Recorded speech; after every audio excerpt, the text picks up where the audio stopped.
이번에 같이 배워볼 내용은요, 도함수에 따른 다항함수 그래프 개형의 추론 유형입니다.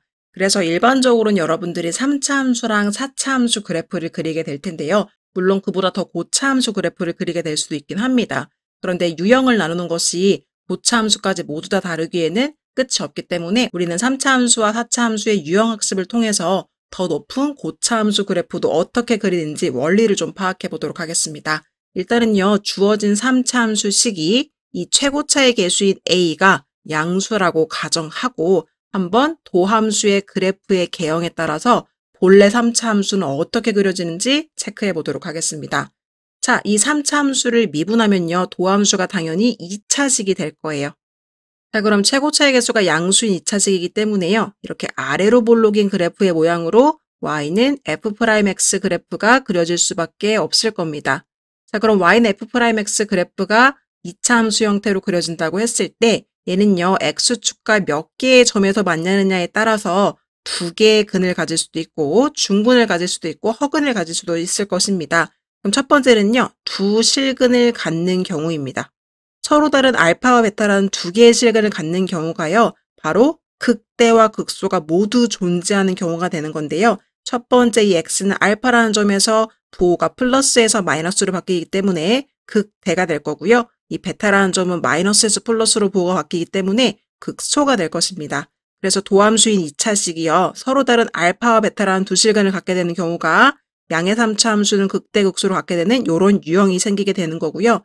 예를 들어서 그 도함수인 2차식이요, 중근 알파를 하나를 갖는 경우라고 합시다. 그럴 때는요, 부호의 변화가 생기지 않아요. 플러스에서 플러스로 가고 있기 때문에 플러스인 상태에서 여기서는요, 지금 f' 알파에서 도함수의 값이 0이 되는 거기 때문에 잠깐 주춤하는 형태가 나오게 됩니다. 즉 가다가 약간 평지처럼 살짝 멈춰지는 점이 하나 생기게 되는 거고요.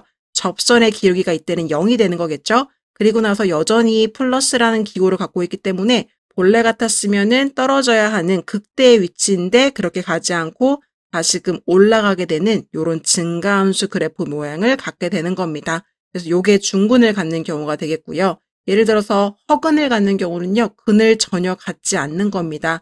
즉 어떤 도함수의 값도요, 0이라는 값을 가질 수가 없는 거예요. 접선의 기울기가 0이 되는 점이 전혀 존재하지 않는 겁니다. 그렇기 때문에 아까는요, 여기서 한 번은 멈칫하는 지점이 생기면서 도함수의 기울기가 0이 되는 지점이 생기고 다시 올라갔지만 이번엔요, 그냥 바로 스무스하게 경사가 있게끔 올라가는 증가함수 그래프가 되겠습니다. 그래서 이런 차이가 있는 거예요. 둘 다 증가함수 그래프이긴 한데요.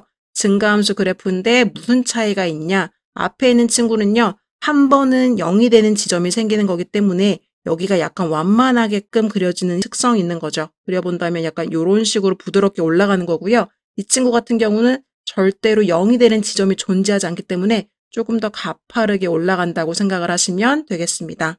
자, 그래서 전체적으로 포인트를 보시면요, 결국은 이 x축과 만나는 요 점들을 기준으로 극값이 생기기도 하고요. 극값은 생기지 않지만 멈추게 되는 이런 점들이 생기기도 한다는 거. 그래서 x축과 만나는 점이 포인트가 된다는 거. 그래프를 그릴 때 이 x축과 만나는 점들을 잘 포인트로 잡아줘야 된다는 게 이 문제를 푸는 핵심이 되겠습니다.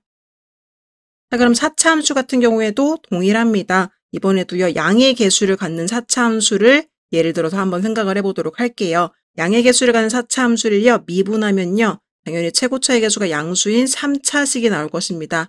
그럼 3차식은요, 최대 3개까지의 근을 가질 수가 있겠죠. 그래서 만약에 알파, 베타, 감마라는 서로 다른 세 실근을 갖는 경우를 생각해 보도록 합시다. 그럼 이번에도 x축과 만나는 점들이 기준이 되니까요, 알파, 베타, 감마를 기준으로 이 친구들은 도함수의 부호가 마이너스에서 플러스로 바뀌는 극소, 플러스에서 마이너스로 바뀌는 극대, 마이너스에서 플러스로 바뀌는 극소를 각각 갖게 돼서 이렇게 W 형태의 그래프를 가질 수가 있게 되는 거겠죠. 그럼 이번에는요, 알파, 베타, 감마가요, 다 다른 값을 갖는 게 아니고 하나의 알파 값과 중근 베타 값을 갖는 경우를 생각해 보도록 합시다. 중근이라는 것은요, x축을 지나가게끔 만나는 점이 아니라 이렇게 x축과 접하는 점들을 말하는 거예요. 이 친구가 지금 중근인 상황입니다. 알파와 베타의 차이는 알파는요, 지금 그래프가 그냥 지나가고 있는 거고요. 그때 x축과 만난 거고, 중근은요, X축과 접해서 다시 그래프가 올라가는 그래프가 되겠습니다.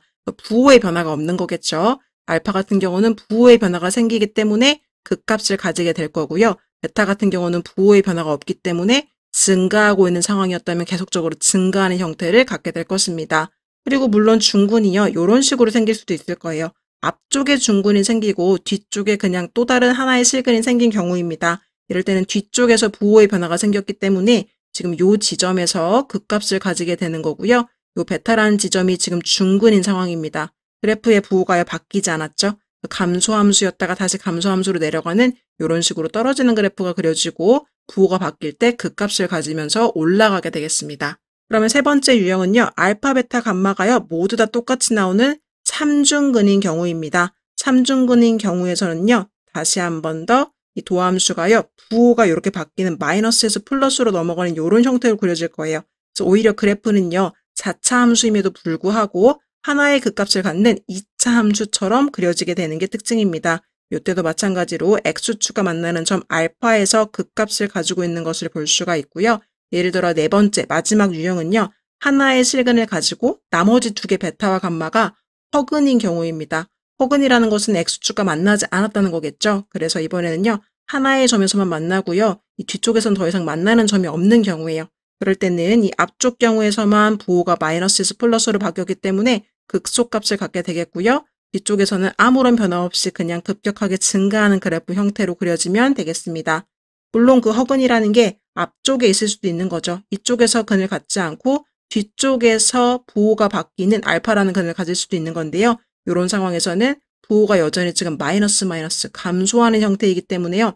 한 번에 멈추는 구간도 없이 급격하게 감소하는 그래프를 가졌다가 요 알파라는 지점에서 부호가 마이너스에서 플러스로 바뀌면서 극소값을 가지는 형태의 이런 모양의 그래프가 그리게 되겠습니다. 그래서 3차 함수든 4차 함수든 몇 차 함수든지 간에 상관없이 X축과 만나는 이러한 점들, 즉 부호의 변화를 주고 있는 이런 점들이 그래프 개형에 영향을 준다는 것들을 기억하시고 문제를 접근해 보면 되겠습니다.